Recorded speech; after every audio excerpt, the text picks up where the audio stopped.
Goeiemôre van my kant af van elkeen. Hartlik goeiemôre op hierdie spesiale dag.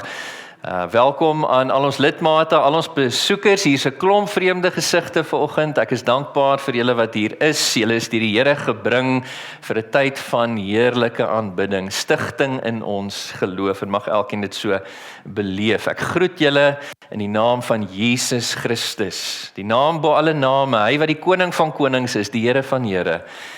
Die enigste naam wie ons bely en voor wie ons die knie buig. Mag hy ons verlosser en Here tasbaar teenwoordig wees met ons vandag, want vandag gaan oor hom, en ek bid sy seën, die seën van God in Christus Jesus vir julle elkeen toe, gedurende ons tyd van toenadering aan die Here met aanbidding.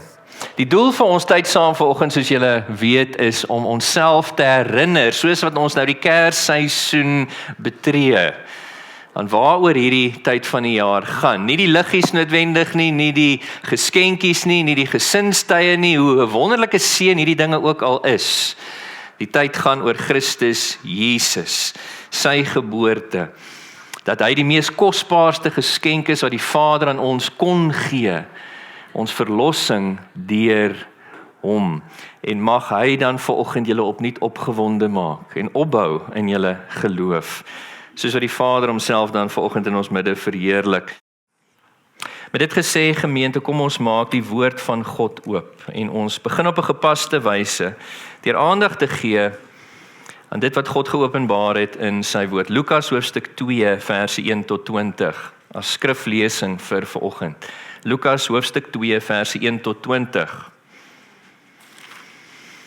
Ons lees die verhaal van ons Here Jesus se geboorte, wat ons dan ook herdenk vandag met hierdie erediens, en wat die tema van vandag se woordverkondiging sal wees. Ek lees vir ons uit die geïnspireerde, gesaghebbende, foutlose en algenoegsame woord van God, die Bybel. Lukas 2 vanaf vers 1 sê vir ons: In daardie tyd het keiser Augustus 'n dekreet uitgevaardig dat die bevolking van die hele Romeinse ryk geregistreer moes word. Dit was die eerste volkstelling wat gehou is toe Cyrenius prokurator van Sirië was. Almal het gegaan om hulle te laat registreer, elkeen na sy eie dorp. Josef het ook gegaan. Hy het van die dorp Nasaret in Galilea na Judea gegaan, na die stad van Dawid, wat Bethlehem genoem word, omdat hy van die huis en nageslag van Dawid afkomstig was. Hy het saam met sy verloofde Maria, wat swanger was, gegaan om hom te laat registreer. Terwyl hulle daar was, het die tyd aangebreek dat haar kind gebore moes word. En sy het geboorte geskenk aan haar eerste kind, 'n seun. Sy het hom in doeke toegedraai en in 'n krib neergelê, omdat daar nie vir hulle plek in die herberg was nie. Daar was skaapwagters in daardie omgewing wat in die oop veld gebly en snags hulle skaaptroppe opgepas het. 'n Engel van die Here het aan hulle verskyn en die hemelse glans van die Here het rondom hulle geskyn. Hulle het geweldig groot geskrik. Toe sê die engel vir hulle: Moenie bang wees nie. Kyk, ek bring vir julle 'n goeie boodskap, wat vir die hele volk 'n bron van groot vreugde sal wees, naamlik, vandag is daar vir julle in die stad van Dawid 'n verlosser gebore, Christus die Here. Dit sal vir julle die teken wees. Julle sal 'n pasgebore kind vind wat in doeke toegedraai is en in 'n krib, 'n voerbak lê. Skielik was daar saam met die engel 'n hemelse menigte wat God loof. Eer aan God in die hoogste en vrede op die aarde vir die mense in wie God 'n welbehae het. Nadat die engele van hulle af na die hemel weggegaan het, sê die skaapwagters toe vir mekaar: Kom ons gaan reguit na Bethlehem en gaan kyk na wat gebeur het en wat die Here aan ons bekend gemaak het. Hulle het haastig daarheen vertrek en Maria en Josef en die kindjie wat in die krib lê daar aangetref. Nadat hulle hom gesien het, het hulle aan almal gaan vertel wat oor hierdie kindjie aan hulle gesê is. Almal wat hiervan gehoor het, was verwonderd oor wat die skaapwagters aan hulle vertel het. Maar Maria het al hierdie woorde gekoester en in haar hart daaroor bly nadink. Die skaapwagters het teruggekeer terwyl hulle God verheerlik en God prys oor alles wat hulle gehoor en gesien het, presies soos dit aan hulle mee gedeel is. Net tot sover uit die woord van die Here. Geliefdes, kom ons sluit ons oë, dan nader ons die Here in gebed. Vader, wat 'n vreugde om U te nader vanoggend in die naam van hierdie een, die seentjie wat gebore is uit die maagd Maria vir ons, hy wat genoem was deur die engele, die verlosser, Christus, die Here. 'n groter geskenk kon U nie vir ons gegee het nie as hy wat is en behoort te wees altyd die primêre skat van ons harte, ons eerste liefde, wat vir ons die vyand oorwin het, soos ons sal sien vanmôre, wat die gevolge van die sondeval van die mens teruggedraai het, wat verlossing vir ons bewerk het van Satan en sonde, en nie net vir ons nie, maar uiteindelik sy hele skepping sal vernuwe in die nuwe hemel en nuwe aarde. Here, ons prys U vir hierdie een, ons nader U in sy naam, die naam bo alle name, die enigste naam gegee onder die hemele waardeur enige een gered kan word. Ons nader U as die wat geloof het in Jesus, wat deur geloof in hom gereinig, geregverdig, geheilig is. Here, en ons is dankbaar dat ons in sy naam vrye toegang het tot die allerheiligste teenwoordigheid van God. Here, dat U ons met oop arms ontvang as 'n Vader wat kinders verwelkom en dat ons, Here, ons lof vanoggend aan U kan duidelik maak. Ons prys U, o Skepper God van hemel en aarde, U wat wonderlik is, volmaak in elke opsig, U wat prysenswaardig is, lofwaardig tot in alle ewigheid. Ons kom na U om onsself te herinner waaroor die lewe gaan. Nie onsself nie, Here, maar aan U kom toe die eer en die heerlikheid. Here, ons kom herinner onsself dat die wêreld waarin ons leef is teosentries. Dit draai om U. U wat ewig en onveranderlik is. U wat almagtig en alwys en alomteenwoordig is. U wat 'n God van liefde is, vol van barmhartigheid en genade, regverdigheid en heiligheid. En ons nader U, Here, met ontzag. Ons nader U met ootmoed. Ons wil buig in ons harte voor U, Here, want ons weet met wie ons te doen het en ons vra dat U ook sal neerbuig na ons toe vanmôre. In alles wat ons doen, Here, deur gebed, deur lofsang, deur die verkondiging van U woord, deur ons skriflesings, deur die voordragte, Here, selfs deur ons samesyn tydens die erediens en met die gemeenteete, dat U sal neerbuk om ons te kom seën. Kom wees in ons midde, maak bemoeienis met elkeen van ons. Herinner ons, Here, aan wie U is en wat U vir ons gedoen het. Deur die geboorte van die kind, Jesus Christus, God in die vlees, die middelaar tussen God en die mens. Kom, Here, en beweeg ons harte om betower te staan voor U en U werke. En wie is U dan die middelpunt, die senter van alles wat hier gebeur? Steek my weg, steek die musikante weg, steek elkeen van ons wat gaan optree en voorgaan weg agter die kruis. Here, sodat die boodskap van die kruis, die kosbare evangelie waarheid, die goeie nuus oor die kindjie gebore vir ons, Here, dat dit gehoor sal wees, dat dit in ons gedagtes, in ons harte en op ons lippe sal wees in hierdie dag, terwille van U eer. Dankie, Here, dat ons U seën mag afbid. Ons staan met groot verwagting en groot verlange dat U sal optree en antwoord op ons gebed. En ons sê nou alreeds dankie in die geloof vir U besoeking aan ons in hierdie oggend. In Jesus naam. Amen. Ek gaan oorgee aan ons sangspan om vir ons voort te gaan met die program. Mag die Here ook vir ons deur hulle seën. En na die sonnaarskool se voordrag sal ek dan weer na vorentoe kom om vir ons vanuit die woord van die Here te bedien.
Jesus is God wat mens geword het. Matteus 1 vers 22 en 23.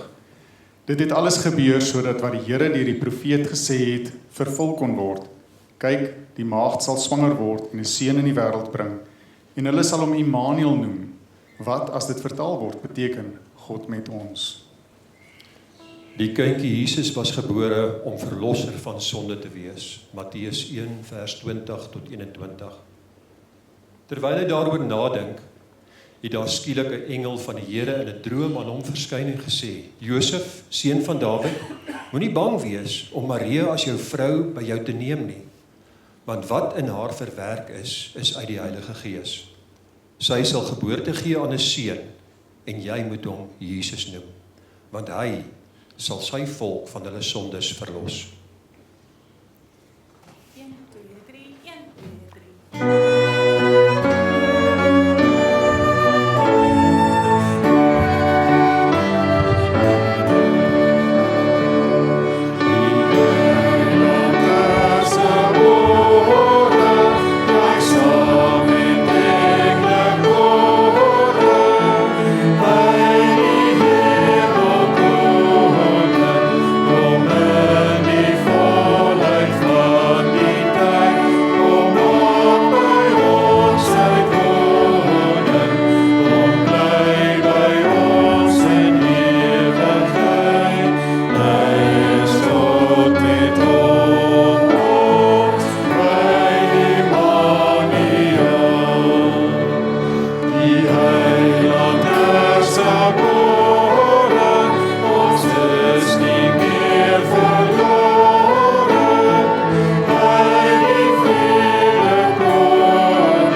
Die kindjie Jesus was gebore ter wille van vrede tussen God en die mens.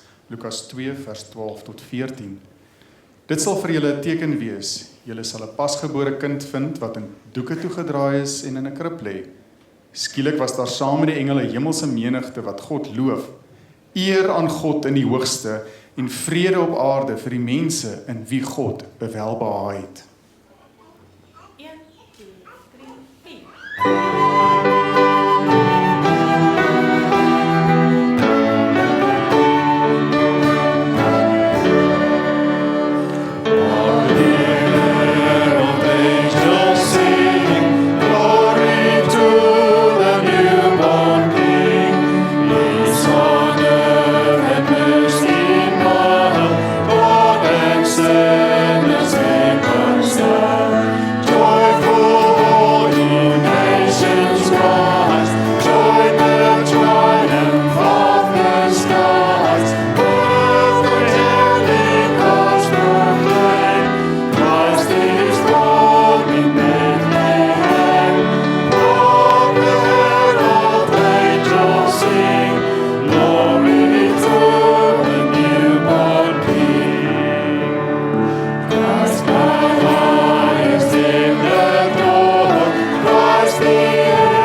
Die kindjie Jesus was gebore om koning van konings te wees. Lukas 1 vers 30 tot 33.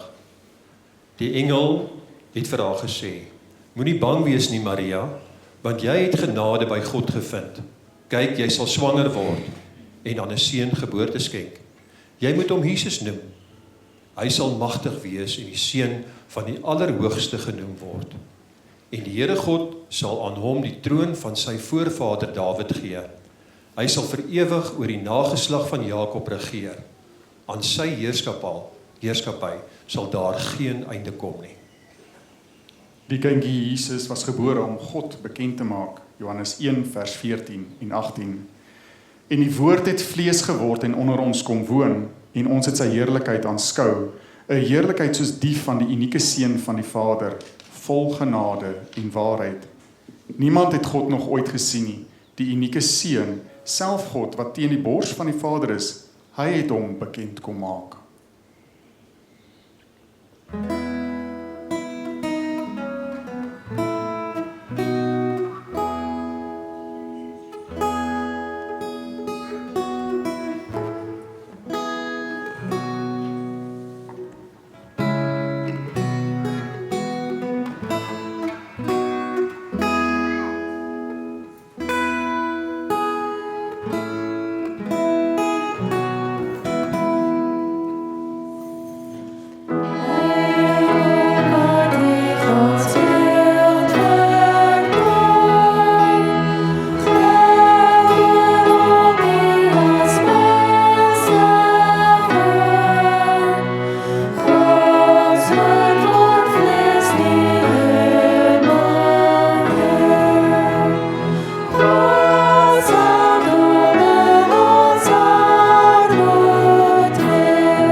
Jesus was gebore as lig vir die nasies. Lukas 2 vers 27 tot 32. Gelei deur die Gees het hy na die tempelterrein gegaan.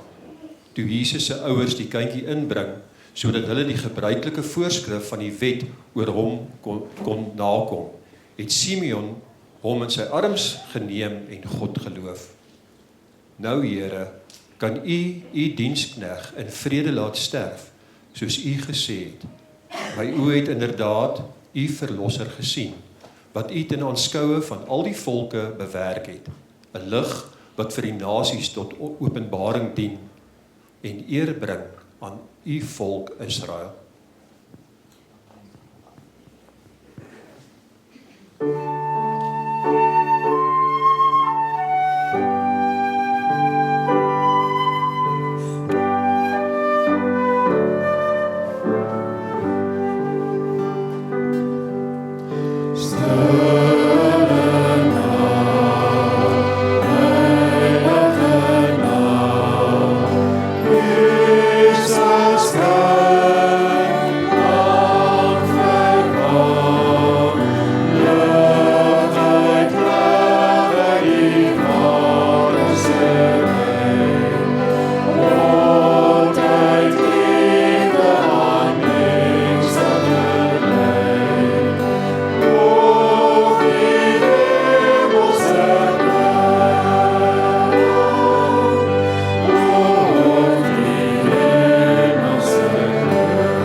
Dankie gemeente, julle kan sit.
Just as I am.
Hoe kosbaar, uit die mond van sygelinge weer galm die waarheid van die evangelie.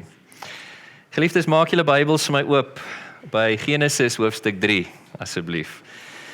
Genesis hoofstuk 3 vir vanoggend se verkondiging van God se heilige woord. Die tema wat ek met julle bespreek op hierdie besonderse dag vanuit die gedeelte is die rede vir Jesus se geboorte. Die rede vir ons Here Jesus Christus se geboorte.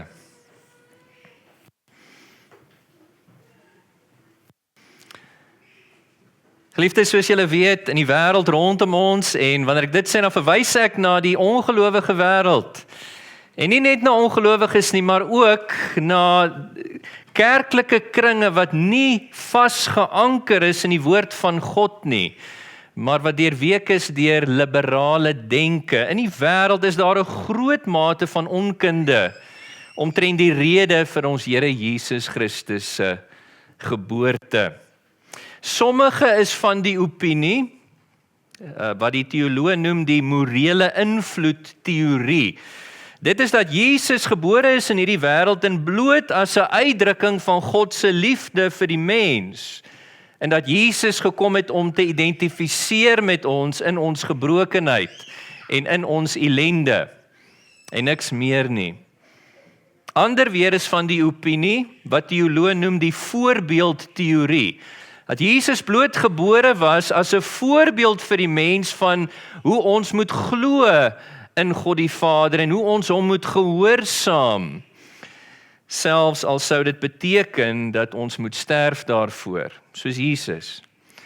Ander weer is van die opinie dat Jesus gebore is, en die teoloë noem hierdie die regeringsteorie, dat hy gebore is bloot as 'n instrument waardeur God ons as mense wil onderrig. Hy wat die regeerder en wetgewer is, dat hy vereis wetsgehoorsaamheid en ook straf vir wetsoortreding. Is dit wat die Bybel vir ons leer? En indien nie, as hierdie teorie kort val, wat is die rede vir Jesus se geboorte volgens die Bybel? Ons het vanoggend, soos julle bewus is, reeds gehoor omtrent 6 aspekte. Ons kan sê 6 redes volgens die Bybel vir Jesus se geboorte. Hy is, soos voorgelees was aan ons, gebore om die volmaakte Godmens te wees. Die middelaar tussen God en mens. Hy is gebore om die verlosser te wees van sonde vir diegene wat glo. Hy is gebore om die vredemaker te wees tussen God en die mens. Hy is gebore om die koning van konings te wees. Die koning van alle konings. Hy is gebore om God te kom bekend maak aan ons. Die mensdom, hy is gebore om 'n lig vir die nasies te wees. Al hierdie dinge is waar en leer die skrifte vir ons, maar al hierdie dinge is uitdrukkings wat deel uitmaak van daai een primêre oorkoepelende rede vir Jesus se geboorte. Naamlik om Satan te verower. En sodoende die gevolge van die sondeval wat Satan veroorsaak het, terug te draai. Om verlossing te bewerk vir die mens van Satan en sonde. En nie net vir die mens nie, maar uiteindelik sy hele skepping wat geskaad was deur die sondeval, te herstel in die nuwe hemel en nuwe aarde. Dis 'n omvattende rede vir sy koms, en as sulks is hy wie gebore was, die volmaakte Godmens, wat hierdie kon vermag. Die een wat bemiddel het tussen God en die mens, wat God kom verteenwoordig het voor die mens, en die mens verteenwoordig het voor God. Hy is die een wat gebore is om verlossing te bewerk van sonde vir elkeen wie glo in die evangelie van Jesus. Hy is die vredemaker tussen God en mens, die koning van konings. Hy het God kom bekend maak in sy wese, in sy persoon, in sy werk. Hy was die lig en is steeds die lig vir die nasies. Geliefdes, hierdie is die rede vir sy geboorte, en hierdie rede is vir ons opgeteken in die eerste kriptiese, kan ons sê, voorspelling, die eerste profesie rakende Jesus se geboorte in die Bybel. Waar lees ons heel eerste in die Bybel van die geboorte van Jesus Christus? So vroeg as Genesis 3 vers 15.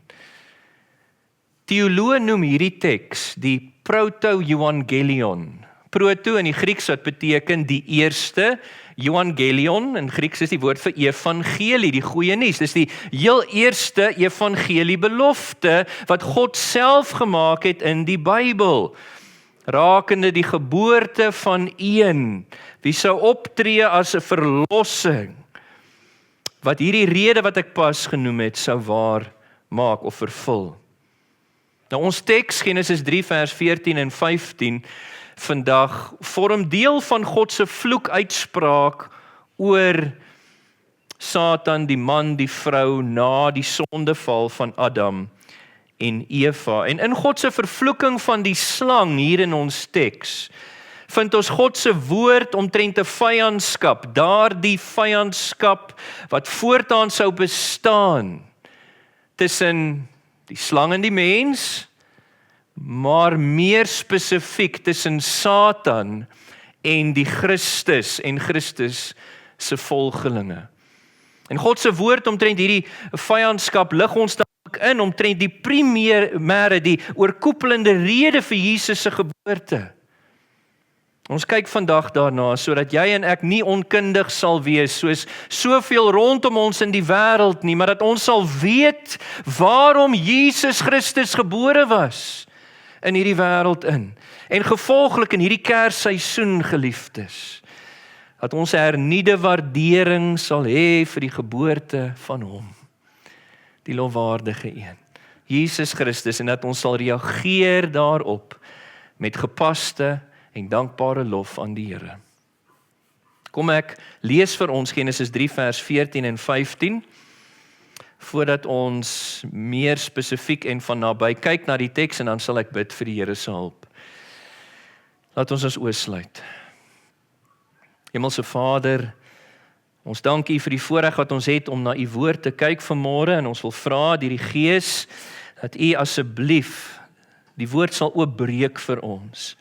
Hierdie woord wat U geïnspireer het, dat dit vir ons opgeteken word, Here, dat ons die diepte daarin mag raak sien in hierdie profesie oor die geboorte van ons Heiland, ons Verlosser en Here, Jesus Christus. Kom leer ons, Here, ons buig onsself voor U neer, ons wil U stem hoor, ons wil groei in ons kennis van U waarheid, ons wil verdiep daarin, sodat ons U werklik meer intens en opreg mag lief hê en mag dien in hierdie wêreld.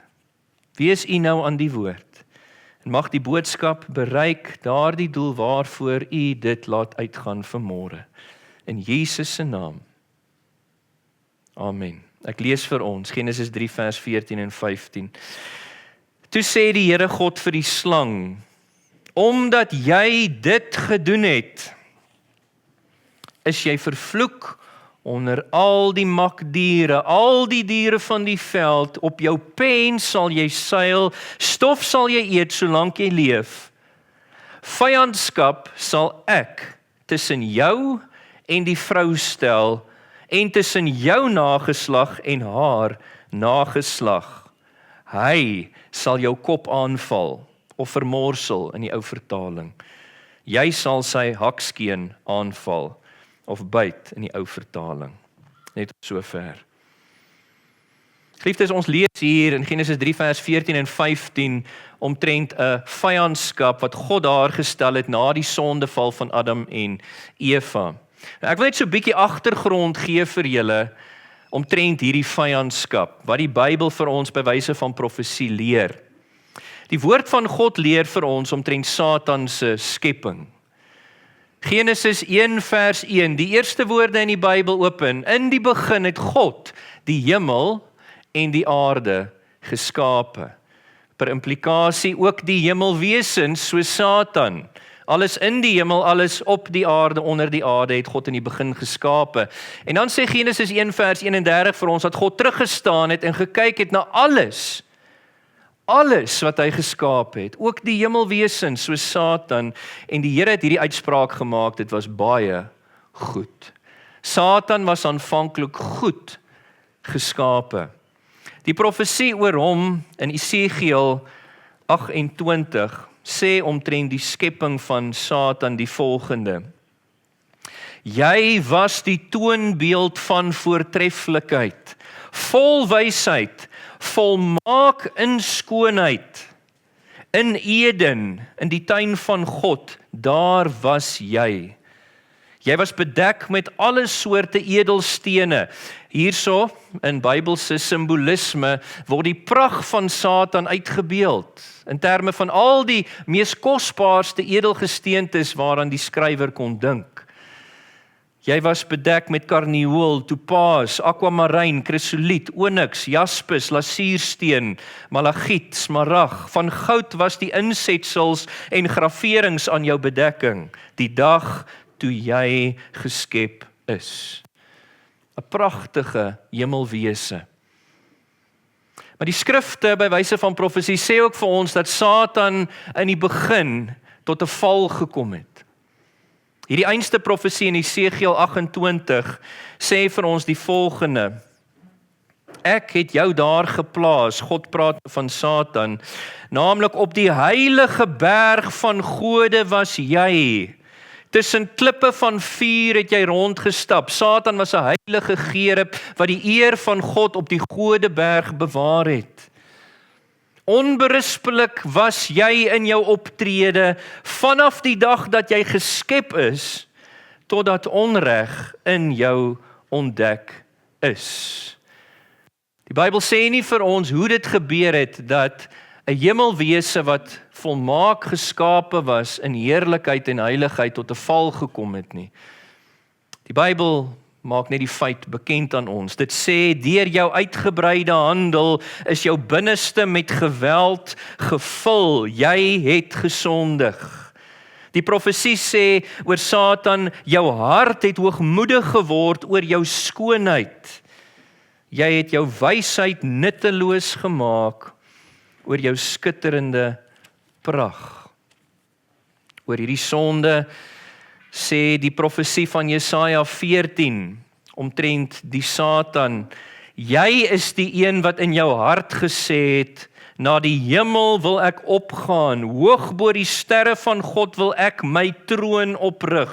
Ek wil gaan sit op die berg van samekoms in die afgeleë noorde. Ek wil opgaan en bo die ry van wolke my gelykstel aan die Allerhoogste. Dis die toppunt van sonde, hoogmoed en rebellie teen God die Skepper. En dan vertel die Bybel vir ons by wyse van profesie dat Satan wat volmaak geskape was en gesondig het, dat God die Vader hom verwerp het uit hemelse plekke en hom neergewerp het op die aarde. Iewers tussen Genesis 1 vers 31 en Genesis 3 vers 1. Die profesie in Esegiel 28 sê oor sy neerwerp op die aarde: Ek het jou as 'n onheilige uitgewerp, weg van die Godeberg af. 'n Gerub met vlerke wat beskut het jou tussen die klippe van vuur uit verdryf, as 'n onheilige uitgewerp. Die profesie sê, op die grond het ek jou neergegooi. Jesaja 14 se profesie oor die Satan sê in hierdie verband: Hoe het jy geval uit die hemelruim, jy môrester seun van die dageraad? Hoe is jy tot op die grond neergekap, jy wat die nasies verslaan het? En ons lees in die simbolisme van Openbaring 12, wanneer Satan in die storielyn van Openbaring bekend gestel word, dan is daar 'n verwysing na hierdie voorval, sy aanvanklike sonde en uitwerping uit hemelse plekke op die aarde. Dit word uitgebeeld as hy wat 'n draak is, gruwelooslik en gewelddadig, en hoe hy met sy stert 'n derde van die sterre, dit is die heilige engele, saam met hom tot 'n val gebring het. Hy het hulle mislei om op te staan, 'n derde van die hemelskare, saam met hom in rebellie teen God, en hulle was saam uitgewerp. En hulle het geword sy demone, sy weermag op aarde. En so het Satan, wat 'n heilige gerub was, wat op die Godeberg was, besig om die eer van God te beskerm, hoe hy tot 'n val gekom het, en die aardsvyand geword het van God, en gevolglik ook die mens. Jy sien, omdat die mens geskape is na die beeld van God, en omdat die mens die kroon van God se skepping is. Satan weet, as 'n blote skepsel kan hy nie aan die almagtige God raak nie. Daarom val hy sy beeld in die mens aan. En dis waar ons nou inkom by Genesis hoofstuk 3, in die storie. Genesis 3 vers 1 tot 7 sien ons Satan op die aarde wat besig is om deur die agentskap van die slang Adam en Eva, die eerste mense, te verlei om ongehoorsaam te wees teen God se opdrag aan hulle. Dit wil sê, hy het hulle versoek om te doen presies soos hy aanvanklik gedoen het, om op te staan teen God in hoogmoed en rebellie. En hy was suksesvol. Hy het die sondeval meegebring. En dit wat God gewaarsku het in Genesis 2 vers 16 en 17, naamlik die dag wanneer jy eet van die boom van die kennis van goed en kwaad, sal jy sekerlik sterwe. Dit het gebeur. Met die sondeval van die mens het heel eerstens 'n geestelike doodsheid toegetree. Ons lees in Genesis 3 vers 8 tot 10 hierso in die hoofstuk, dat toe God, soos gebruiklik, met Adam en Eva in die paradys wou kom wandel, kruip hulle weg vir hom. Hulle is bang, daar het iets drasties fout gegaan met die verhouding tussen God en die mens. 'n Geestelike skeiding, maar dis nie al nie, 'n fisiese dood het ook toegetree.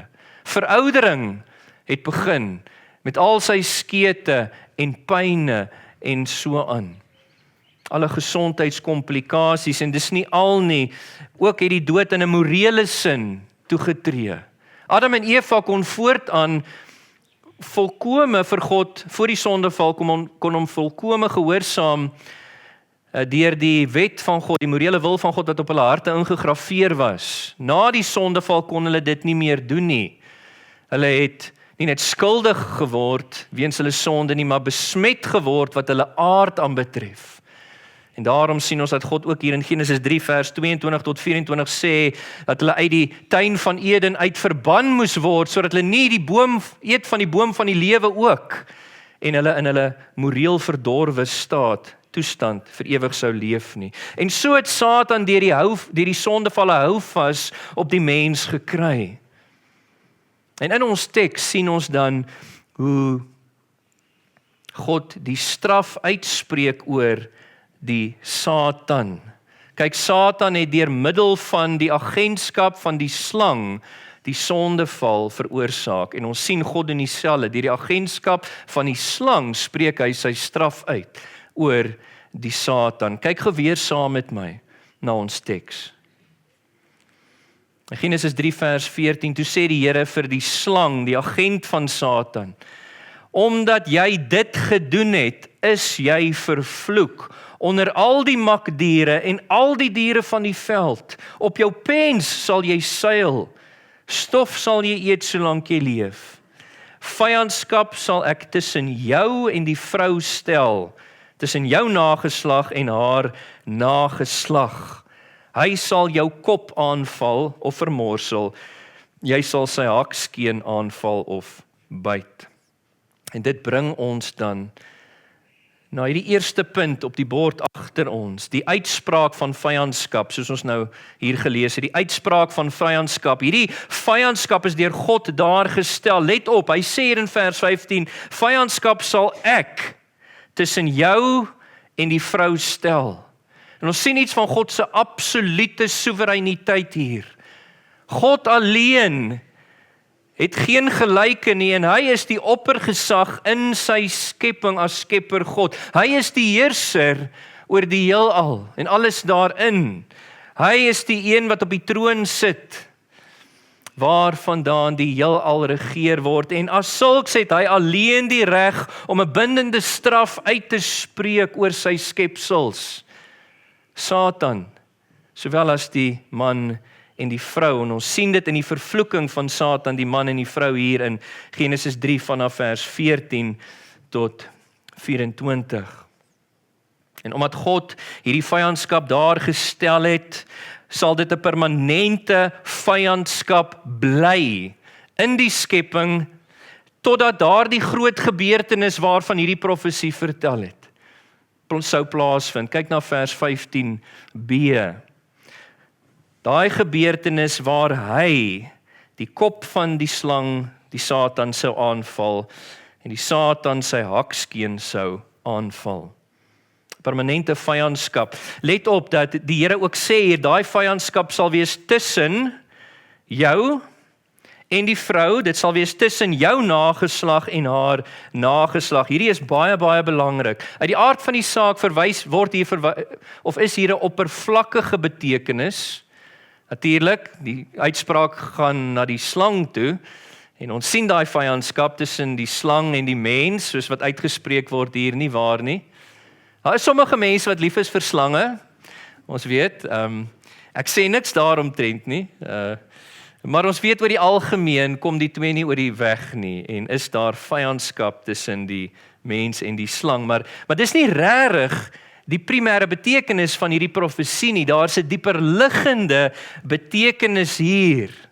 Hierdie vloek word uitgespreek, nie soseer oor die slang nie, maar oor die Satan, wie se agent die slang was.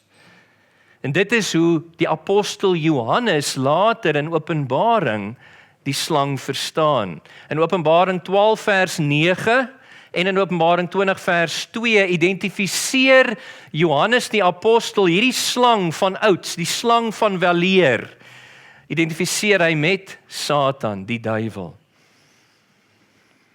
Ons weet hierdie profesie gaan spesifiek oor Satan en dit gaan oor nie net die nageslag, sy nageslag nie, dit gaan oor die nageslag van die vrou. Let op hierso. Vyandskap stel ek tussen jou en die vrou, tussen jou nageslag en haar nageslag. Daai nageslag is nie meervoudig nie. Dit verwys nie na die mensdom wat uit Eva uitgebore is nie. Daai woord nageslag in die Hebreëse bronteks is enkelvoud. Na 1. En die persoonlike voornaamwoorde hier in vers 15, wat ook enkelvoud is, bevestig dit. Hy sal jou kop aanval.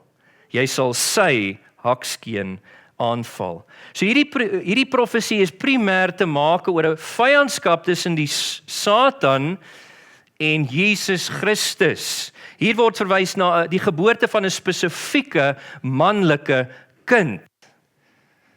Hy, sy hakskeen. En ons sien hierdie vyandskap, as ek net so vlugtig met julle deur die storielyn van die Bybel mag beweeg. Hierdie vyandskap sien ons dwars deur die storie van die Bybel, van Kain en Abel af. Adam en Eva se eerste kinders. Die vyand Satan het Kain versoek om sy broer, die regverdige Abel, dood te slaan. En dan vra ons, het Satan nou oorwin? Is die bloedlyn van die beloofde een, die Christus, dan nou daarmee heen? Is dit vernietig? Nee, want God gee vir Adam en Eva nog 'n kind, Set, wat ook regverdig was as sy broer Abel. En die skrifte sê vir ons dat Set en sy nageslag het begin om God se aangesig te soek. Kort daarna sien ons dat Satan mislei die seuns, die nageslag van Set, om die seuns van God, kan ons sê, wat God gesoek het, om met die dogters van die mens te ondertrou, die nageslag van Kain. En dit het daartoe gelei dat die mensdom boos geword het. Soveel so dat God moes toetree deur die sondvloed. En ons kan weer die vraag vra, het Satan hierdie keer oorwin? Is die bloedlyn waaruit hierdie beloofde een, die Christus, gebore sou word, is dit nou vernietig? Nee, daar was een uit die nageslag van Set, Noag, wat 'n vrome en godvreesende man was, en God het hom en sy gesin gered deur die ark. En so is die Christus, die beloofde een se bloedlyn, bewaar in hierdie vyandskap.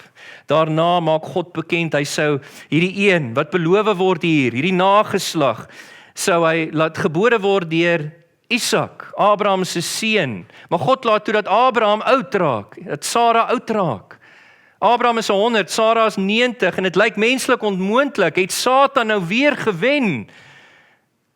Sal die bloedlyn van die beloofde een hier stop?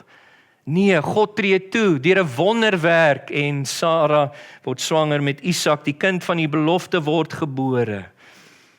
God hou sy bloedlyn gestand sodat die profesie wat God gemaak het vervul kon word.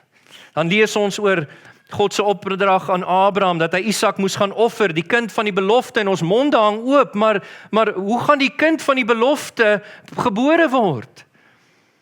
En God tree weer toe. Satan het nie gewen nie. Hy het nie die bloedlyn van hierdie een gestop nie. God voorsien sy offerdier, wat 'n tipe is van die Christus wat later sy liggaam sou offer. In die oorwinning van Satan, die terugdraai van die gevolge van die sonde, val en die verlossing van die mens. Dan lees ons Isak, die seun van die belofte se vrou, is onvrugbaar. Het Satan nou gewen, want hoe kan die bloedlyn van die Christus voortgaan? Nee, God voorsien. En sy raak swanger met Esau en Jakob. En dan sien ons dat nadat Rebekka vir Jakob gehelp het om Esau se seun by Isak te steel, is Esau kwaad vir hom. Hy vervolg hom tot die dood toe. En dan vra ons weer, gaan die bloedlyn nou gestop word? Gaan Esau vir Jakob doodmaak? Nee, God bewaar hom, sodat die belofte vervul kan word. Die bloedlyn van die beloofde een, die Christus, gaan voort. Later sien ons nadat Jakob pa geword het vir die 12 stamvaders van Israel en God die volk uit Egipte land gered het, hulle gekonstitueer het as sy volk by Sinaï berg. Terwyl Moses op die berg was, besig om die wet van God te ontvang, versoek Satan weer die volk om 'n goue kalf te maak. En God is so woedend dat hy vir Moses sê, ek gaan hierdie volk van die aardbodem af wegvee. En weer vra ons, het Satan gewen? Gaan die bloedlyn van die Christus hier stop?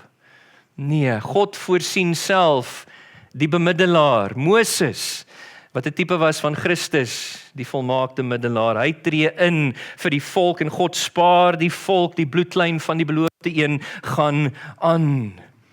Later, nadat God bekend gemaak het dat die bloedlyn sou loop deur Dawid, met die Dawids verbond, sien ons dat Saul jaloers is en hy probeer vir Dawid doodmaak. Satan versoek hom om vir Dawid te probeer doodmaak. 2 maal kom hy baie naby en ons vra, gaan Satan hierdie keer oorwin? Gaan die bloedlyn stop? Gaan die een sy geboorte in die wiele gery word? Nee, God bewaar die bloedlyn. Later gebeur daar 'n klompie goedjies, byvoorbeeld Atalia, die goddelose dogter van die goddelose koning Agab en die goddelose Isebel, wat die nageslag van Dawid probeer uitroei het, deur die koning se kinders dood te maak. Ons vra, het Satan nou hierdie keer gewen? Maar Joas, die koning se seun, word weggesteek. En so bewaar God die bloedlyn, sodat die profesie vervul kan word. Later in Ester se tyd is dit koning Ahasveros, die wêreldkoning wat oor die Medo-Persiese ryk regeer het, met die gekonkel van Haman, wat die Jode van die aardbodem af wou vee. En weer vra ons daai vraag, gaan Satan wen? Nee, God werk deur Mordegai en Ester, en die volk bly behoue, sodat die profesie vervul kan word. En toe Jesus in hierdie wêreld inkom, gebore is, werk Satan deur wie? Koning Herodes, wie hy versoek om al die kindjies onder 2 jaar dood te maak, in 'n poging om die geboorte van Christus te stop. En was hy suksesvol? Nee. Die Here bewaar weer eens die kindjie Jesus. En helaas versoek Satan vir die Jode en die Romeine en hulle konkel saam om Jesus om die weg te bring deur sy kruisdood. En hier dink Satan, het hy sy oorwinning uiteindelik behaal. Die beloofde een is doodgemaak en net terloops, ons het 'n goeie illustrasie in die boek van Openbaring, hoofstuk 12, vers 1 tot 6, van hierdie konstante vyandskap.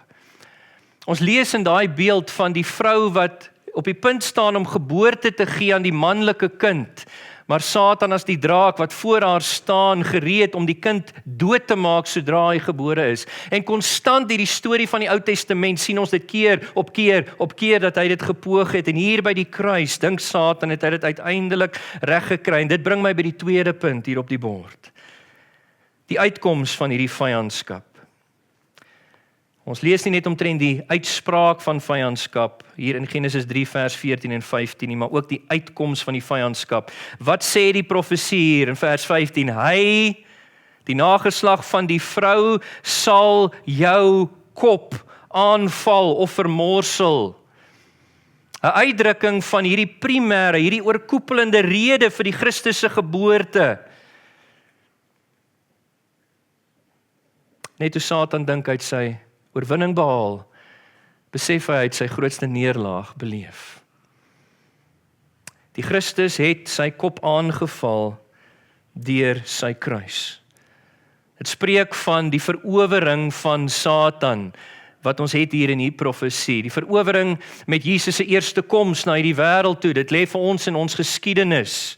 Ons lees daarvan in die Nuwe Testament, in Kolossense 2 vers 15, wat praat van hoe Christus deur sy kruis getriomfeer het oor die vyand, waar die vyand meegevoer het deur sy triomftog. Hebreërs 2 vers 14 praat van hoe Jesus deur sy kruiswerk die een met mag oor die dood, dit is die Satan, tot niet gemaak het, verower het. 1 Johannes 3 vers 8 wat praat van hoe Jesus deur sy kruiswerk die werke van die Satan met verwysing na die gevolge van die sondeval tot niet sou maak. Hy het reeds die deurslaggewende oorwinning behaal en ons kyk uit na die toekoms toe, na die wederkoms van Jesus waar hy dan daai verowering sal volëindig met die vernietiging van Satan. Wanneer Satan in daai groot verdrukking tydperk in die toekoms losgelaat gaan word vanuit sy huidige binding, gaan hy die wêreld weer opsweep teen Christus. Weereens gaan hy doen soos die profesie sê, om Christus en sy kerk van die aardbodem af te vee, maar Christus gaan verskyn met sy wederkoms en saam met die antichrist en die valse profeet sal Satan dan vernietig word finaal in die poel wat brand met vuur en swaal gewerp word, Openbaring 20 vers 10. Hy sal die kop van die vyand aanval en hy het dit gedoen en hy sal dit volbring. Maar dis nie al nie, die profesie sê ook die vyand sal hom in die hakskeen aanval of in die hakskeen byt. 'n Verwysing hier dat die verowering van Satan, die vernietiging van Satan sou vir Jesus Christus, die beloofde een, 'n prys kos, naamlik sy dood aan die kruis. En so, deur sy kruisdood sou hy die gevolge van die sondeval terugdraai en daai houvas wat Satan op die mens gekry het weens die sondeval, sou hy breek. Op 'n geestelike vlak sou Jesus versoening en vrede kom bewerk tussen God en die mens. En hy sou daai skeiding wat die sondeval veroorsaak het oorbrug vir ons. Op 'n fisiese vlak sou hy die ewige lewe verseker vir elkeen wat glo. En hy sou die dood wat toegetree het weens die sondeval oorwin. En op morele vlak sou hy ons verheerliking in die nuwe hemel en nuwe aarde ook verseker, vir elkeen wat glo. En hy sou ons verlos van die sonde en die vloek wat weens die sondeval uitgespreek was. En hiervoor, geliefdes, hiervoor was Jesus gebore. Hy was gebore vir die oorwinning oor Satan.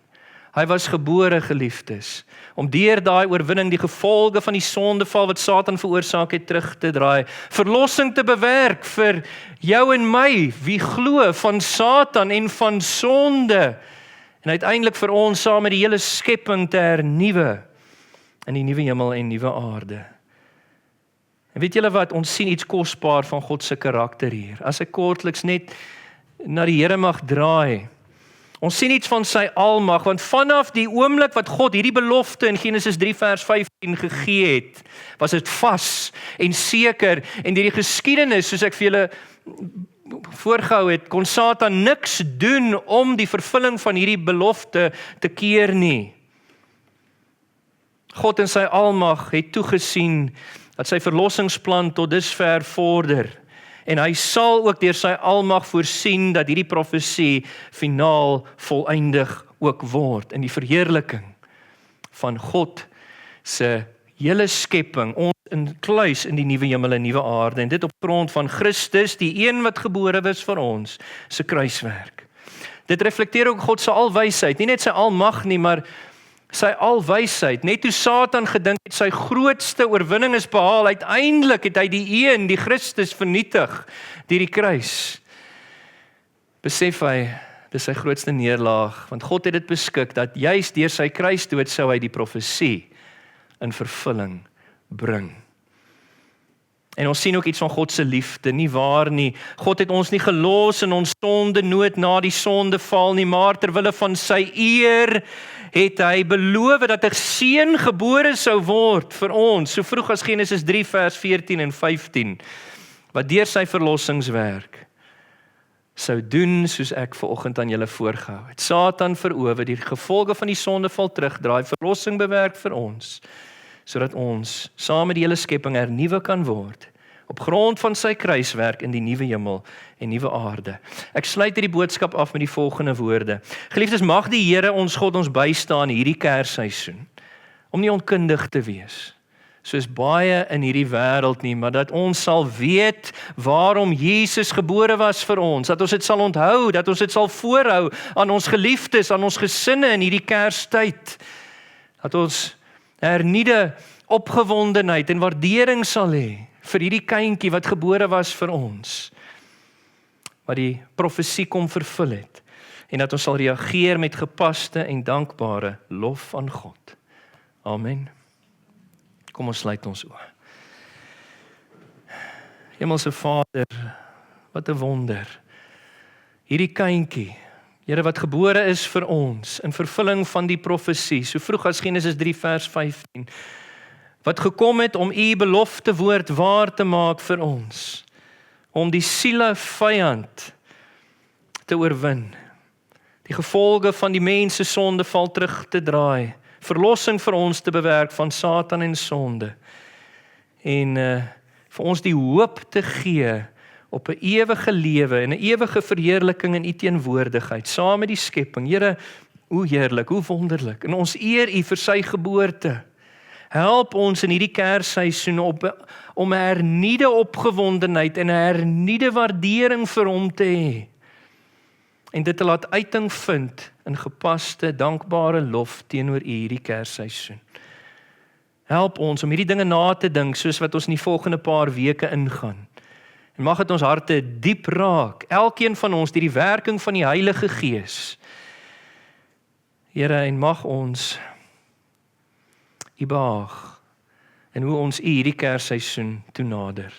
Ek wil ook bid, as daar enige een in ons midde vanoggend is, Here, wat nog nie homself ten volle deur bekering van sonde en deur geloof in Jesus Christus op u gewerp het vir verlossing, vir redding, om te deel in hierdie kosbare saligheid nie, dat u daardie persoon sal oortuig van sy sondigheid en sy behoefte aan 'n verlosser, en dat sy ook hulle self sal werp op hierdie kindjie, gebore vir ons, wat deur sy kruis ons verlossing van Satan en sonde kom bewerk het, sodat ons 'n hoop op die ewige lewe en 'n ewige erfenis in die nuwe hemel en nuwe aarde mag hê. Doen u werk verder onder ons, nou soos wat ons ook die slotlied gaan sing, die seënbede gaan uitspreek en saam sy na die tyd gaan geniet, asseblief. Dit bid ons in Jesus naam. Amen. 1, 2, 3.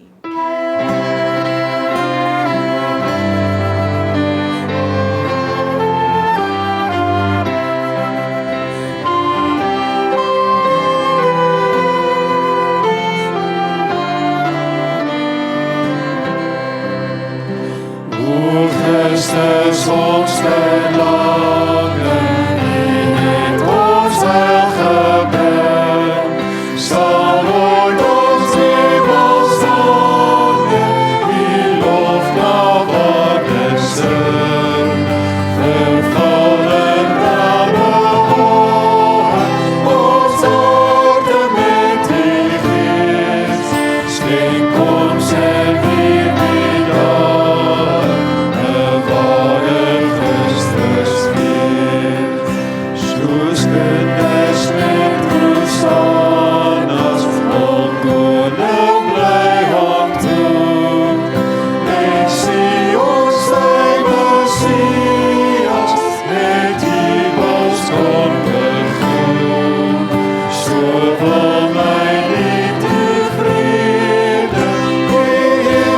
heerskappy besing, my lof en dankgebede, die juichend alre bring. U wat as hemelkoning in heerlikheid regeer, maak onder mense woning, daar laaste diensknegt leer. En herders vind te herde, oor wie al dankbaar juich, en wyses vind die wysheid, voor wie hulpbidend buig. Ek mag telus gewonde, word weer deur U bevry. Ek is bevlak met sonde, U kom en reinig my. Nou leef my dankgebede, nog kan ek sing en dien. Nou kan ek sterf in vrede, ek het my Heer gesien.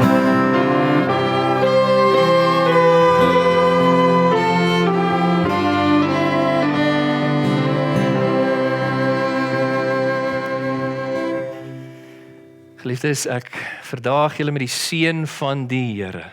Mag hy en sy seën ons deel wees vandag en ons saam sy na die tyd en in die week wat voorlê.